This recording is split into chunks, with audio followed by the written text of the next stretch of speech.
Pertanyaan, dan mungkin ini mewakili juga pertanyaan bagi para orang tua yang sedang merasakannya, yang mendidik anaknya. Assalamualaikum warahmatullahi wabarakatuh. Ya Ustadz, bagaimana mendidik anak remaja yang kecanduan HP agar dia teralihkan untuk belajar kepada agama? Karena saya baru mengenal manhaj salaf ini. Susah Pak, kalau sudah kecanduan kecuali dengan bekerja keras. Inilah merupakan kesalahan yang fatal dari para orang tua. Bagaimana orang tua sudah mengizinkan anak-anaknya main HP dari kecil.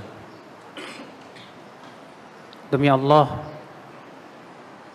anak-anak yang sudah dibiasakan main HP sama orang tuanya lebih banyak menggunakan waktunya untuk hal-hal yang tidak ada manfaatnya.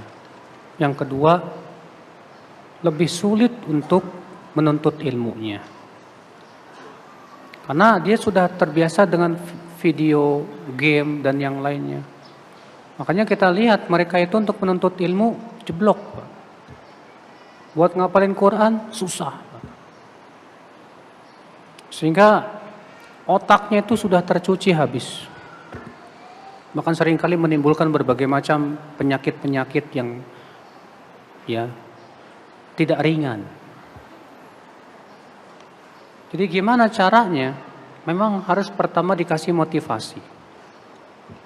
Seorang orang tua harus memberikan motivasi kepada anak, motivasi-motivasi yang bermanfaat bagaimana supaya si anak ini mau lebih menggunakan waktunya lebih bermanfaat. Dengan cara apa? Di antaranya membacakan kisah-kisah orang-orang, para ulama, kisah orang-orang hebat yang mereka menghabiskan waktu mereka dengan ilmu dan yang lainnya. Yang kedua, sedikit demi sedikit kurangi. Kurangi main HP-nya harus. Berikan kepada dia peraturan. Kamu boleh main HP dari jam segini sampai jam segini saja. Memang di awal-awal berat Pak, tapi nggak apa-apa. Kalau sudah mencandu untuk langsung tinggalkan begitu sulit sekali. Maka caranya kurangi sedikit demi sedikit. Nanti kalau dia sudah mulai bisa mengurangi, kurangi lagi.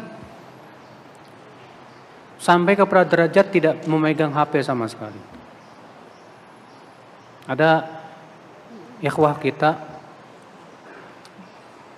ketika melihat banyak orang tua punya keluhan-keluhan seperti ini, beliau mengusulkan ke saya, Ustadz gimana kalau kita bikin sebuah kegiatan 36 jam tanpa HP. Itu khusus buat anak-anak yang pemuda-pemuda dan remaja-remaja yang sudah kecanduan HP. Caranya kita camping, mengadakan permainan yang sifatnya bermanfaat, ilmu dan yang lainnya. Kita bisa gimana caranya si anak ini 36 jam tanpa HP. Ya, kalau istilahnya Pak, kalau pecandu rokok kan butuh waktu ya. Pecandu narkoba harus dikarantina. Demikian pula pecandu HP juga harus dikarantina Pak, sama. Iya. Nah, kalau dibuat seperti itu, kegiatan seperti itu, membantu para orang tua untuk supaya anak-anaknya nggak kecanduan HP, sebenarnya bagus sekali kalau bisa direalisasikan ya. Iya. Karena memang di zaman ini banyak sekali orang tua yang sebetulnya tidak sadar karena dia ingin merepehkan anaknya secara instan.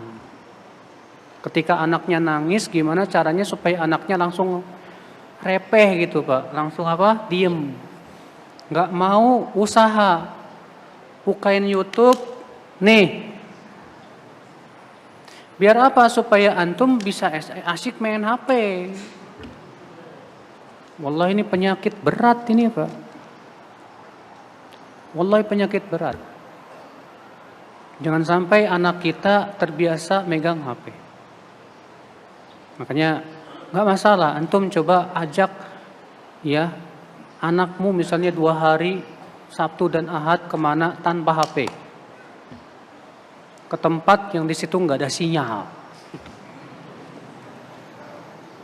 nggak ada sinyal. Banyak kok alhamdulillah tempat-tempat yang ya rekreasi nggak ada sinyal, nggak ada persinyal, bingung kan si anak. 2 hari, 3 hari, gimana caranya supaya mulai terbiasa tanpa HP dia. Tapi diberikan juga kesibukan yang bermanfaat. Iya. Karena itu kan masalahnya kesalahan antum dari dulu. Antum yang menjadikan dia jadi candu HP. Berarti antum juga harus mau kerja keras untuk apa? Menjadikan anak antum itu enggak candu HP. Iya. Nah, iya baik demikian untuk yang bertanya. Mudah-mudahan ini mewakili dari sebagian besar dari kita semua sebagai orang tua.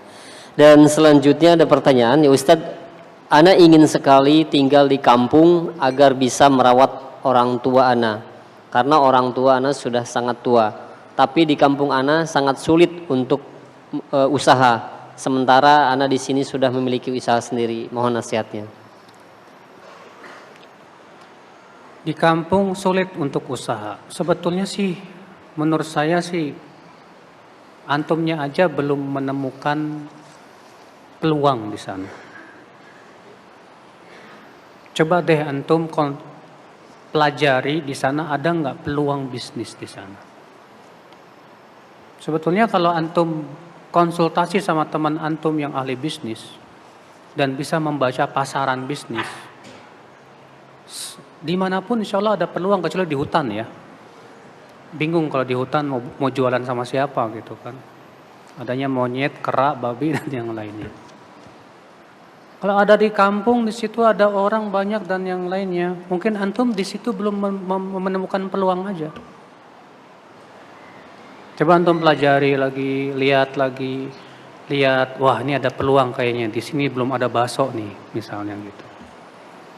Orang Indonesia kan paling suka bakso, Pak. Ya, tapi jangan dikasih nama-nama yang mengerikan ya. Bakso genderuwo misalnya. Waduh, ini nggak boleh.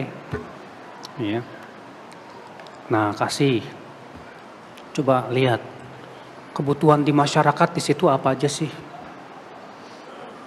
Coba antum lihat. Oh, masyarakat di sini banyak membutuhkan apa ini? Ada kebutuhan, belum ini. Nah, masuk dari peluang itu misalnya. Ya. Jangan antum di desa antum belum ada yang ngaji, jualannya yang mereka nggak butuhkan, yang nggak ada yang beli, susah. Nah, antum bisa masuk, bisa, insya Allah. Kalau bisa tentunya dengan cara konsultasi dengan mereka-mereka yang ahli bisnis, yang sudah lama berbisnis. Biasanya kalau orang sudah lama berbisnis, dia pandai Pak membaca pasaran.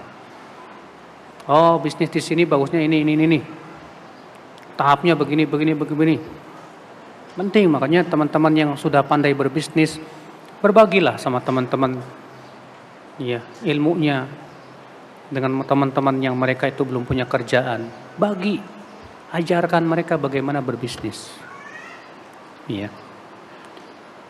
Yang jelas Pak, kalau antum pulang ke kampung tujuannya mau berbakti kepada orang tua, itu tujuan yang sangat agung. Allah berfirman, "Wa may yattaqillaha yaj'al lahu makhraja." Barang siapa yang bertakwa kepada Allah, Allah pasti berikan jalan keluar yang terbaik.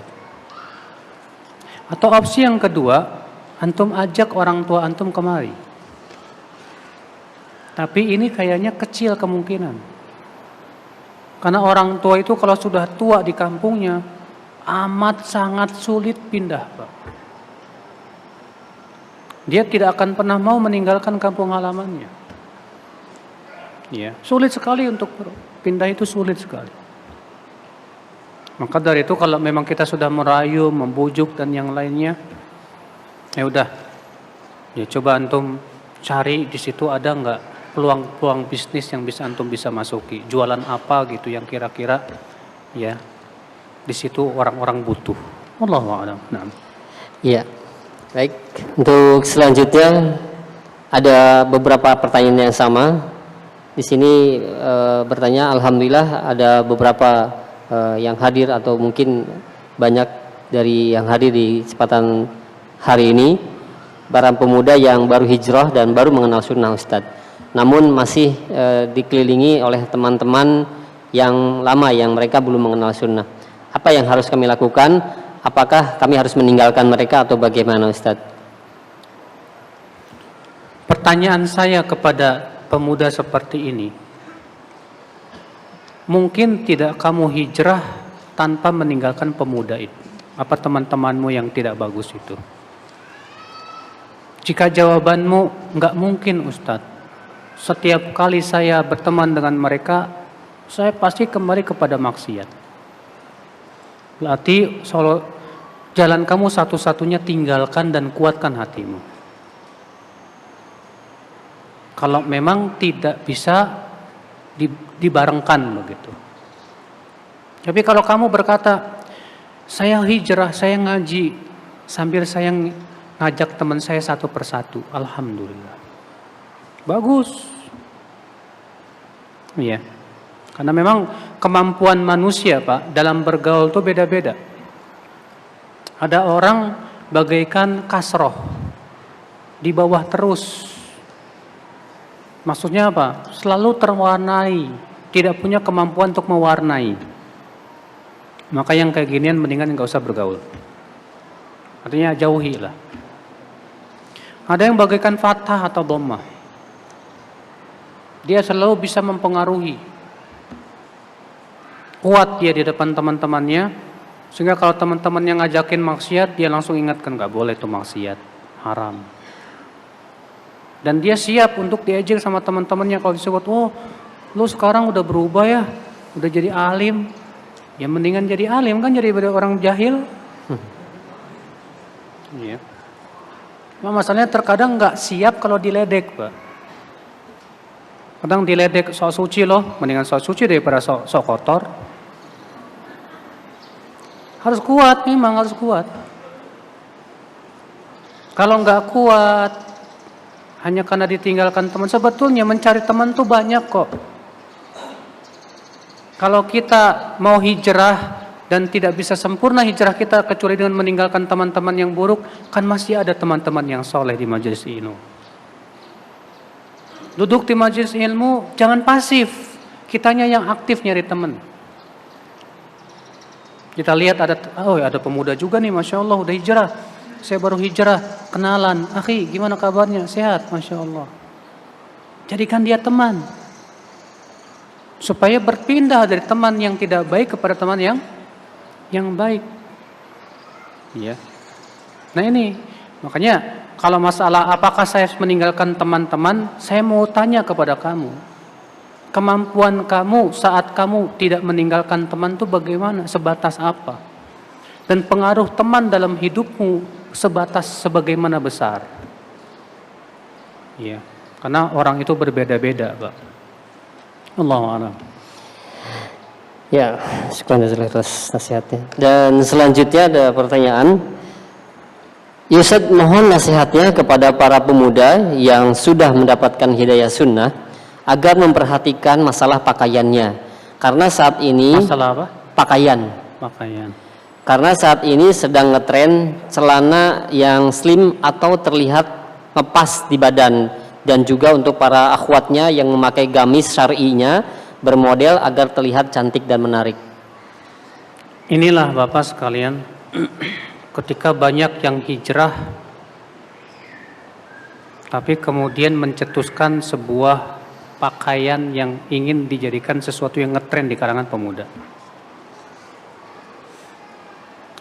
Pemuda dan para penuntut ilmu hendaknya berusaha yang dia perhatikan itu adalah sesuai syariat atau tidak itu. Hukumnya dalam Islam halal, mubah atau enggak. Contoh misalnya, kita melihat banyak pemuda zaman sekarang ini pakai celananya agak ketat, walaupun ngatung gitu. Padahal celana ngetat itu, Pak, ya seperti Syekh Utsaimin mengatakan tidak mencukupi untuk menutup aurat. Bahkan Syekh Utsaimin lebih condong kepada pendapat yang mengatakan bahwa sholat memakai celana ketat itu tidak sah. Karena hakikatnya belum menutup aurat. Bukankah Rasulullah mengabarkan di antara tanda hari kiamat muncul wanita-wanita yang berpakaian tapi telanjang. Di antara makna berpakaian tapi telanjang apa? Ngetat. Berarti masih dianggap telanjang. Maka dari itu coba deh cari pakaian yang lebih sesuai dengan sunnah Rasul Shallallahu Alaihi Wasallam, yang lebih ngedombrang gitu, Pak. Iya. Jangan kayak apa sih yang atasnya ngetat, bawahnya dombrang. Apa itu namanya? Cutbray. Cutbray. Herdam. Ini nggak benar. Yang bagus itu yang dombrang, Pak. Dan alhamdulillah di sini sirwal-sirwal gedombrang-gedombrang semua. Itu lebih sesuai. Ya. Yang lebih sesuai syariat tuh. Jangan sekali-kali mikirnya yang lagi ngetren, salah. Tapi yang kita pikirkan yang sesuai dengan apa? Syariat. Gimana caranya yang sesuai syariat jadikan ngetren. Jangan yang nggak sesuai syariatnya malah jadikan apa? Ngetren, salah besar itu. Iya. Nah ini, maka dari itu ya seorang pemuda yang penuntut ilmu yang memang tujuannya saya ingin menuntut ilmu dan tujuan menuntut ilmu adalah mengamalkan ilmu syar'i. Hijrahnya harus sempurna, Pak. Jangan cuma sebagian-sebagian. Jangan sampai hijrahnya cuma sampai ada orang kalau sudah berjenggot di atas mata kaki, dah hijrah, udah. Belum selesai. Perjalanan kita masih panjang, saudaraku. Masih banyak ilmu yang belum kita amalkan dan belum kita pelajari. Iya. Jadi akal Islam ini. Wanita juga ketika berpakaian jangan sampai niatnya begini. Gimana ya? Walaupun saya bercandar tetap tampil cantik. Ini salah besar. Yang benar gimana ya supaya saya lebih sesuai syariat Allah.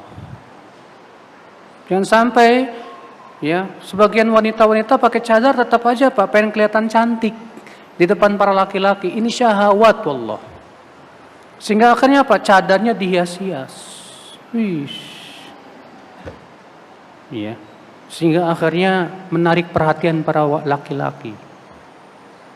Wallahu musta'an wa alaihi tiklan. Sementara Allah berfirman apa? Wala yubdina zinatahunna. Dan janganlah para wanita memperlihatkan perhiasan-perhiasan mereka.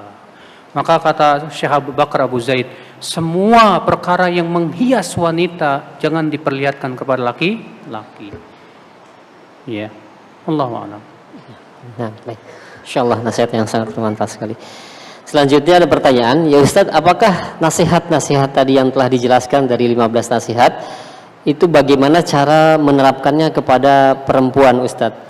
Karena kebanyakan perempuan menikah di usia muda sehingga menuntut ilmunya itu lebih sedikit. Dan bagaimana caranya kita dalam berumah tangga dan mengurus anak juga bisa masih menuntut ilmu? Sebetulnya masalah cara itu tergantung dengan kekuatan niat. Karena kan manusia itu kata Ibnu Qayyim diberikan oleh Allah dua kekuatan. Kekuatan yang pertama kekuatan niat dan keinginan. Kekuatan yang kedua kekuatan ilmu pengetahuan. Siapa yang punya kekuatan, siapa yang punya ilmu tapi tidak ada keinginan mengamalkan, percuma. Atau ya inginannya kuat tapi nggak punya ilmunya juga nggak dapat.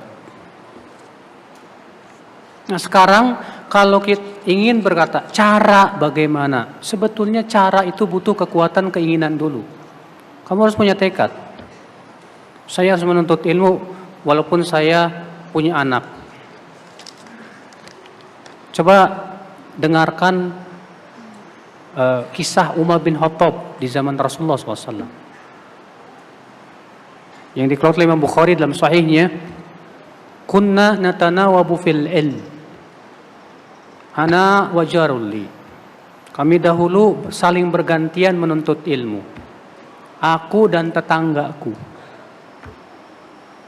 Sehari aku, sehari dia. Di hari yang aku pergi menuntut ilmu, dia mencari nafkah. Sore harinya aku pulang memberitahu ilmu yang aku dapatkan dari Rasulullah SAW. Keesokan harinya tetanggaku yang pergi mencari ilmu dan aku mencari nafkah. Sore harinya ia memberitahukan kepadaku ilmu yang ia telah dapatkan dari Rasulullah SAW. Bayangkan, Pak. Para sahabat Nabi SAW walaupun sibuk mencari nafkah, tetap bagaimana caranya supaya hari itu dapat ilmu dari Rasulullah SAW. Caranya yaitu kalau ada niat yang kuat mah ada aja cara Allah berikan insyaallah. Iya. Kamu nih seorang akhwat, ada nggak teman-teman yang lain yang masih jomblo, yang masih masya Allah masih bisa datang ke pengajian? Bilang ke dia, saya ini punya anak rewel nih lagi susah, nggak bisa pergi ke majelis taklim. Bisa nggak saya titip kamu? Titip apa? Ya rekamkan atau tuliskan ilmu yang kamu dapatkan di situ. Saling bahu membahu, Pak. Apalagi kalau suami istri dua-duanya masya Allah semangat menuntut ilmu. Suaminya pergi ke majelis taklim, istrinya nggak bisa pergi. Suaminya pulang ngasih tahu ilmu apa aja yang saya dapatkan. Ini masya Allah. Pas suaminya lagi kerja cari nafkah, istrinya ada kesempatan ke majelis taklim. Ya, dia istri pun juga kemudian memberitahu ke suaminya ilmu-ilmu yang sudah dia dapatkan. Masya Allah, Pak. Zaman sekarang ini memang yang tidak ada sebetulnya satu, semangat. Kalau masalah fasilitas sih luar biasa deh. Ya, fasilitas menuntut ilmu di zaman sekarang ini luar biasa mudah sekali. Alhamdulillah.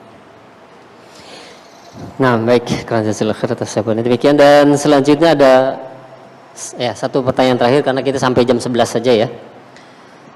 Yaitu mengenai tadi mengucapkan salam, Ustadz. Apakah hal ini berlaku juga memulai salam ketika kita chat di pesan atau di WA? Dan apakah benar perkataan seorang Ustadz dengan mengucapkan salam lengkap itu juga terkadang menyulitkan orang yang menjawabnya, Ustaz, jika melalui chat atau WA? Chat itu percakapan, Pak. Sedangkan surat itu email. Rasulullah SAW kalau percakapan menyuruh salam dulu. Sekarang WhatsApp itu percakapan apa email? Percakapan. Karena itu lebih dekat kepada percakapan, kita ucapkan apa? Assalamualaikum warahmatullahi wabarakatuh. Susah saat nulisnya. Kata siapa susah? Gampang sekarang mah aplikasinya ada. Saya punya HP ya, di Android itu ada namanya Iqi Arabic. I Arabic. Itu bisa disetel jadi bisa bahasa Indonesia dan bahasa Arab. Sudah gitu di atasnya ada pencatat cepat. Disediakan di situ. Jadi kita tinggal ketik Assalamualaikum, Waalaikumsalam warahmatullahi wabarakatuh, Insyaallah, jazakallah khairan. Jadi ketika mengucapkan salam kita klik Assalamualaikum, cepat. Kalau antum berkata menyulitkan, apa yang sulit? Zaman sekarang aplikasinya banyak kok. Nggak sulit sebetulnya. Gampang. Apalagi di iPhone tuh. Di iPhone ada pintasan. Tinggal tulis saja Assalamualaikum, pintasannya ASL. Waalaikumsalam, WSL. Tinggal ASL, ketik sama antum ASL, Assalamualaikum, kirim.